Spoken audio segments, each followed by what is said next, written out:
walnut pie is a delicious alternative to pecan pie. It's delicious not only because of its nutty flavor and because it's not overly sweet, but also because of the delicious, crispy, and moist texture combination that's characteristic of chess pie and its variations. If you're looking for something different this Thanksgiving, Christmas, or just because, keep watching.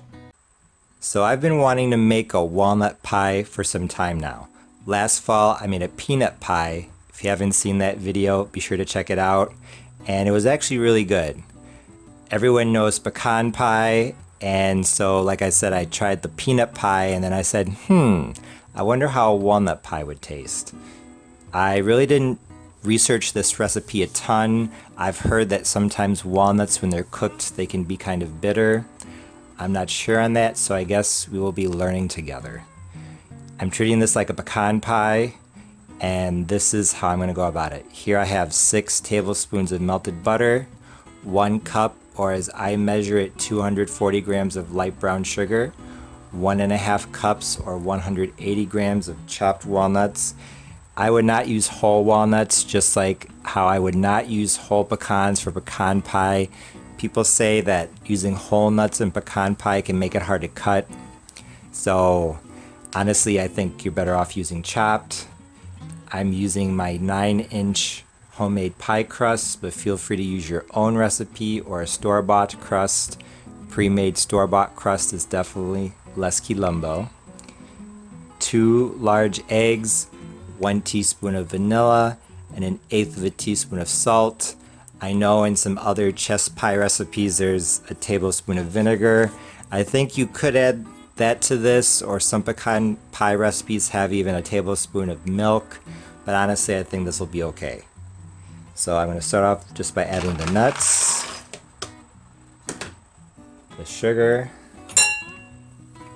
Like I've said in other videos, chess pies are the easiest to make because all you literally have to do is dump your ingredients into a bowl, mix them together, and then dump them into the pie shell. And this pie crust is not pre-cooked. I didn't prick the bottom, I did nothing. 1 teaspoon of vanilla, 1/8 teaspoon of salt. Now literally all I'm going to do is mix these together, and then once everything is thoroughly mixed, I will just pour it into the pie shell. I know that with Thanksgiving, people are trying to look for recipes. They're tried and true recipes like pecan pie. My recipe doesn't use any corn syrup, or even sweet potato pie. My recipe is a little bit different. It's based on a recipe that was published by an emancipated slave who became a cook out in San Francisco after the Civil War. If you're looking for those type of recipes, definitely look at what I did last fall. But if you're looking for something a little bit different, I think my Thanksgiving dessert series this year will serve you well. Now that everything is mixed, I'm just going to pour the mixture so you can see it. Pour it into this pie shell. Again, it's not cooked, so I didn't prick the bottom. If you're using store-bought, you can literally just take it out of the wrapping. And I'm going to scrape this, but I just want to show you what you have to do. Just smooth it out a little bit. Probably don't have to do that very much. And then this is going to go into a 350-degree oven. The easy way to do this is to just do it for 45 minutes. The way I bake my pecan pie is usually a bit more elaborate, starting at 350 uncovered and then eventually ending up at 300 covered. However, with this walnut pie recipe, I just did 350 Fahrenheit uncovered for 45 minutes, and that was totally fine. However, a few weeks after making this walnut pie, I made a pecan pie at 350 for 45 minutes uncovered. And I could definitely tell that I preferred the taste when I did my staggered baking times and temperatures. Why this simpler baking strategy was it's fine for the walnut pie and not for the pecan pie, I'm not exactly sure. But what I can tell you is that once this walnut pie cooled, I was eager to cut into it and try it. This walnut pie was absolutely delicious. Although people say that walnuts are a bit more bitter than pecans and that a walnut pie might end up being slightly bitter, this pie was not bitter at all. I really racked my brain trying to figure out a way to describe the taste of this pie, and honestly, I really can't compare it to anything except the obvious, pecan pie. Compared to pecan pie, I would say that this walnut pie is less sweet but nuttier. Although this pie definitely tasted like a dessert, it tasted more like roasted walnuts or roasted nuts that just so happened to be part of a dessert instead of a dessert by itself, if that makes sense. If you think that pecan pie can sometimes be overly sweet, you might want to give this walnut pie recipe a try. Taste aside, another good feature of this pie is a combination of textures.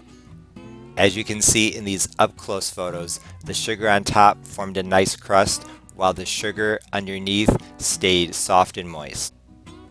As you may recall from the original chess pie and the coconut chess pie recipe videos, that's one of the features of chess pie. The top forms a nice crust. This walnut pie, along with pecan pie, are basically chess pies but with nuts added.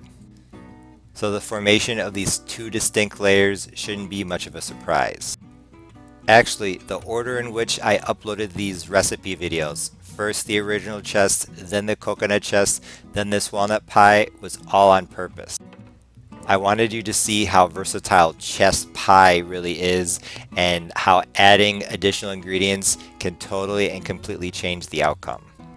If you're thinking of ways in which you can mix up this walnut pie, I guess maybe you could use a different sweetener, maybe white sugar or a combination of light brown and white, or maybe even dark brown sugar.